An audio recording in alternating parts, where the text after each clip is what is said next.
अस्सलाम वालेकुम। तो कैसे हैं आप लोग? उम्मीद करती हूँ सब खैरियत से होंगे। तो जैसा कि मैंने आपको थंबनेल पे बताया कि हमारे साथ स्कैम होते होते रह गया, तो उसकी डिटेल ये है कि कल हम नेस्टो जा रहे थे। तो मेरे हस्बैंड ने बोला कि चलो बच्चों को बहुत टाइम हो गया है कि हम कहीं प्लेइंग के लिए लेके नहीं गए, तो इनको ले चलते हैं। तो मैंने चले ठीक है, आपकी मर्ज़ी है। तो हम नेस्टो की जगह हम मेगा मॉल चले गए बच्चों को राइड्स के लिए। फिर हमने वहाँ बच्चों को राइड्स वगैरह देने, खूब घूमे फिरे, बच्चों ने खूब इंजॉय किया। डिनर करके हम जब वापसी आ गए, तो आज इत्तेफाक से हमारे पास कॉल आई, तो उनकी वीडियो कॉल्स आई। तो वो डायरेक्टली मेरे नंबर पे भी आ रही थी और मेरे हस्बैंड के नंबर पे भी आ रही थी। तो हस्बैंड तो थे बाहर टीवी लॉन्च में, तो मैंने रिसीव करी कॉल, तो वो पुलिस की तरफ से लिखा हुआ आ रहा था।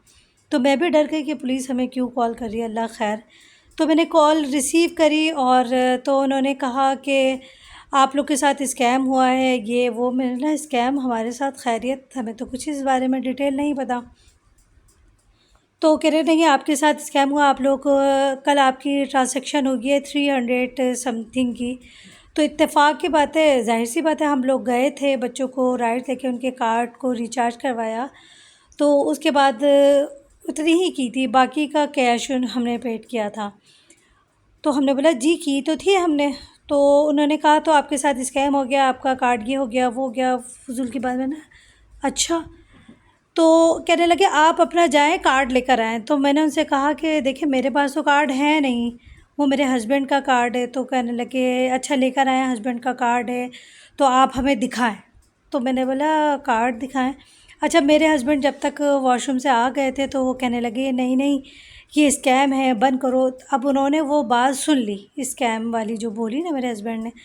तो वो गुस्सा करने लगे, इतनी बदतमीज़ी करने लगे, कह रहे आपका दिमाग ख़राब है क्या, हम पुलिस छूटता है और आपको हम स्कैम लगते हैं, ये करें, हम आपका वीज़ा वो करवा देंगे, हम आपको कहते हैं बैंड कर देंगे, आप कभी भी आ नहीं सकेंगे।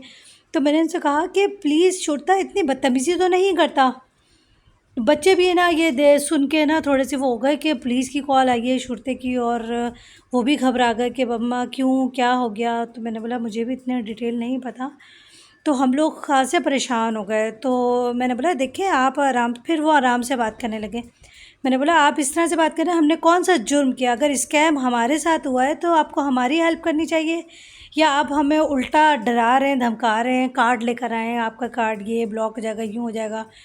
तो मेरे हस्बैंड ने फिर बोला बंद करो स्कैम है। तो वो फिर कहने लगे कौन है ये आदमी जो बोल रहा है? तो मैंने बोला ये मेरे हस्बैंड हैं, और कहते हैं वो बैठे वे सुन रहे थे। फिर उन्होंने मुझे बोला काटो काटो कॉल को, काटो ना। तो मैंने बोला अच्छा चले, मैंने ना कॉल कट कर दी। अब मैंने कॉल तो कट कर दी, तो फिर मैंने बोला चले यहाँ की पुलिस है, उसको हम ना कॉल करते हैं। फिर मैंने उधर कॉल करी, तो उन्होंने कहा कि ये सरासर स्कैम है, कभी भी आप अपने कार्ड की डिटेल कुछ भी हो वो नहीं दीजिएगा। तो फिर मेरे हस्बैंड ने भी मुझे समझाया कि ये बताएं। मैंने भी अपनी वाइफ को बोला कि ये दुबई में बहुत फ्रॉड है। सही है। कोई भी पुलिस, कोई भी सीआईडी आपका एटीएम मांगती ही नहीं है, कभी भी आपका एटीएम मांगी। हाँ, आप पे अगर कोई केस करता है वो आपका एमरिस आईडी, यहाँ का एक आईडी है एमरिस आईडी, वो पूछती है। तो मैंने अपनी पहली बेगम को बोल दिया था स्कैम है, क्योंकि जो बात कर रहा था उसको बात करना ही नहीं आ रही थी, क्योंकि वो स्कैम को स्कैम बोल रहा था। तो मैंने इनको बोला कि ये पुलिस नहीं है, ये कोई बहुत बड़े फ्रॉड लोग हैं, तो इसलिए आप कॉल बंद कर दो। क्योंकि अगर ये अगर रियल होते तो इसको दोबारा कॉल आती है, और इसने जब कॉल बंद की तो अभी तक कॉल नहीं आई। उनको पता चल गया होगा कि ये लोग को, इनको हमारे बारे में पहले ही पता है। और मेरे ऑफिस वालों के साथ भी स्कैम हुआ है, तो उन्होंने मुझे बताया हुआ है कि शहजाद, ऐसा कोई भी आपसे ओटीपी या कोई भी नंबर मांगे तो आपने नहीं शेयर करना। और मैं आपको भी इस वीडियो के थ्रू हम भी ये बोलना चाह रहे हैं, अगर आपको दुबई में कोई भी आपका एटीएम कार्ड की पिक्चर या नंबर मांगता है तो आप उसको नो प्रोवाइड नहीं करें, क्योंकि फिर आपको एक ओटीपी भेजेगा। जब आप उसको ओटीपी भेज देंगे तो वो आपके अकाउंट से सारे पैसे आपके डिडक्शन कर लेगा, और फिर आप स्कैम में फंस जाएंगे। फिर आप बैंक के चक्कर काटेंगे, पुलिस के काटेंगे, और फिर पुलिस आपको ये बोलेगी आपने किससे पूछ के दिया हमें। मेरी वाइफ को पुलिस ने ये बोला कि आपने कोई भी ये नंबर अपना एटीएम का अगर आपने शेयर कर दिया है तो अभी भी वो एटीएम आप कॉल करके बैंक में क्लोज करवाएं, और नेक्स्ट टाइम आपने कभी भी ऐसा किसी को नंबर नहीं देना। आगे मेरी वाइफ आपको बताएंगी फिर उन्होंने पुलिस ने इनसे क्या बात की। तो जैसे कि डिटेल आपको शहज़ाद ने बताई, तो फिर मैं यही डर भी गई थी मैं कि दूँ ना दूँ, मगर मेरे पास तो एटीएम था ही नहीं। उन्होंने मुझे कॉल की तो क्यों की?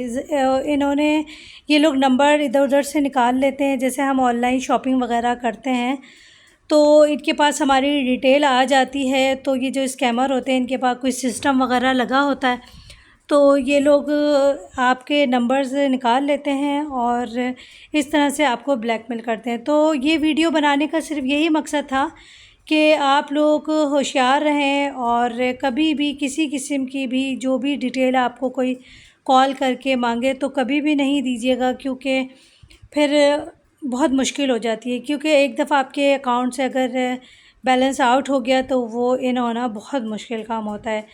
तो आई होप कि आपको ये हमारी एक इन्फॉर्मेटिव वीडियो जो है वो हमने बनाई है, आपके साथ शेयर की है, तो ये आपको पसंद आएगी। और आप अपना बहुत ख़याल रखिएगा और कभी भी ऐसी अपनी डिटेल्स जो है वो किसी को नहीं दीजिएगा। ओके जी, अल्लाह हाफ़िज़। Bye bye. हम भी बहुत डर गए थे। मुझे लगा था ये हमको पकड़ लेगा, हमारे बाबा और मम्मा को अरेस्ट कर लेंगे। जब इससे ये बस एटीएम कार्ड मांगा था, मैं तो समझ कि कोई स्कैमर है। कोई भी मांगते हैं तो हैंडस आईडी मांगते हैं, वरना पासवर्ड, वरना वो अगर आपने कोई केस किया तो हैंडस आईडी मेरे बाबा ने भी बताया। पहले उसने बोला मैं पुलिस हूँ, फिर उसने बोला मैं सीआईडी हूँ। जी, ये दो कैसे बन गए वो? हाँ, ये बिल्कुल ठीक बात है कि मैं ने इतना गौर नहीं किया, मगर इसने फ़ौरन नोट करके और मुझे बाद में बताया कि मामा वो तो वाकई में स्कैमर थे, क्योंकि पहले उन्होंने कुछ और बोला, फिर उन्होंने बाद में कुछ और बोला। तो मैंने बोला ठीक, बच्चे भी, क्योंकि हमने ऑनलाइन शॉपिंग की थी तो हम वही देख रहे थे अपना सामान सब कुछ, तो बस हम लोग फ़ौरन से डर भी गए कि अल्लाह खैर के पता नहीं क्या हमसे कोई जुर्म हो गया। जब उन्होंने मुझे धमकाया कि हम आपको डिपोर्ट कर देंगे, निकाल देंगे, फिर आप पाकिस्तान जाओगे आप सीधा। हाँ, पाकिस्तान सीधा जाओगे, तो हम लोग हाथ से घबरा गए, तो बहुत परेशान हो गए थे बस। तो क्या करें, इस तरह से की सिचुएशन आप लोग के साथ भी अल्लाह ना करे हो। और अगर आप हों तो वीडियो बनाने का मकसद यही है कि आप लोग को होशियार रहें और कभी भी इस टाइप के स्कैमर से आप लोग के उनके जाल में ना फंसे और उनसे बच के रहें। चलें ठीक है, आप, आई होप कि आप लोग को हमारी वीडियो पसंद आएगी। अगर पसंद आई होगी तो लाइक शेयर एंड सब्सक्राइब ज़रूर कीजिएगा। ओके जी, अल्लाह हाफ़िज़। उसको बोलना भी नहीं आ रहा था, वो बोला स्कैम को सिक्कैम बोल रहा था, सिक्कैम। लगता है वो पंजाबी था। स्कैम को स्कैम बोल ही नहीं जा रहा था अच्छे से। पुलिस इतने अच्छे, हमने रियल पुलिस को कॉल किया, इतने अच्छे से तमीज से बात की। वो तो यूं कर रहा था, आप क्यों कर रहे हो, क्यों कर रहे हो, क्या कर रहे हो, आपने क्यों बोला ऐसे, आप डिपोर्ट कर रहे हैं। पुलिस यहाँ की काफ़ी अच्छी भी है और काफ़ी सेफ्टी भी है जी। अगर हम गवर्नमेंट को फ़ोन करने को बोलते ना, वो कॉल काट देता और फिर वो अपना बिजनेस छोड़ देता ये करने का, और फिर वो भाग भी जाता वहाँ से, और वो पता नहीं कहाँ का भाग जाता, अमेरिका भाग जाता, यूएई भाग जाता, कहाँ भाग जाता। इतनी खतरनाक पुलिस है यहाँ की। तो बाय बाय, अल्लाह हाफिज़ गाइस। अल्लाह हाफिज़। ओके जी, अल्लाह हाफ़िज़।